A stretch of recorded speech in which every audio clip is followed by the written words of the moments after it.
Ibu Kota Negara (IKN) terancam menjadi kota hantu. Begitulah tulisan dalam sebuah artikel The Guardian, surat kabar Inggris yang dipublikasikan 29 Oktober lalu. The Guardian mengkritisi dana negara untuk proyek IKN yang telah menurun drastis.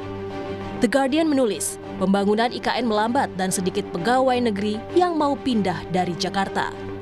Center of Law and Economic Studies menilai, posisi Prabowo dilematis karena menolak IKN secara terang-terangan akan dianggap berlawanan dengan misi Presiden ke-7 RI Joko Widodo. Selios pun memandang IKN jadi beban proyek yang mahal era Prabowo dan rawan gagal. Jadi strategi yang digunakan oleh Pak Prabowo sekarang adalah ya main aman, jalan tengah. Tidak membatalkan, tidak juga memberi oksigen politik baru ya, tidak juga menyerang, tapi membiarkan IKN kehilangan momentum. Dan sinyal-sinyal ini juga sudah kelihatan. Anggaran tahap 2 turun tajam ya, dari 80 triliun proyeksinya sekarang hanya dialokasikan 48 triliun.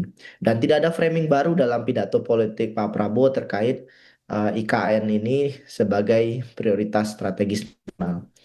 Artinya ke depannya Pak Prabowo sepertinya akan membiarkan saja IKN ini menjadi proyek gagal.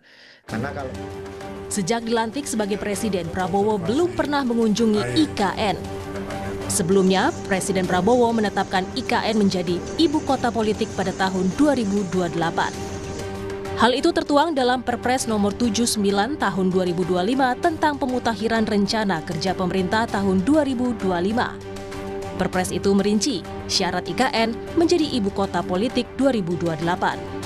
Menanggapi artikel The Guardian yang menyebut IKN terancam menjadi kota hantu, Ketua Umum Projo Budi Aris Setiadi mengingatkan masyarakat agar tak mengikuti agenda negara lain.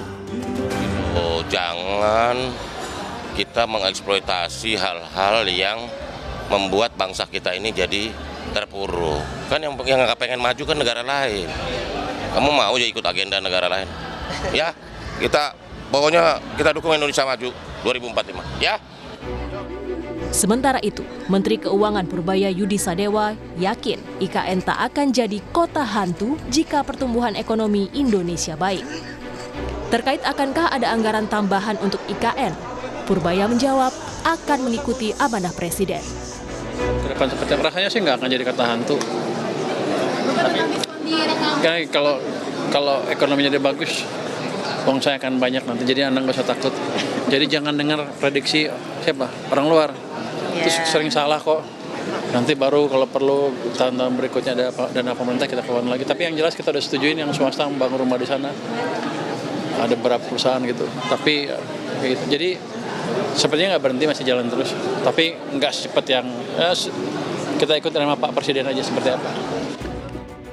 IKN mulai dibangun sejak awal tahun 2022. Kementerian Keuangan mencatat anggaran pembangunan IKN mencapai 75,8 triliun rupiah dari APBN sepanjang 2022 hingga 2024.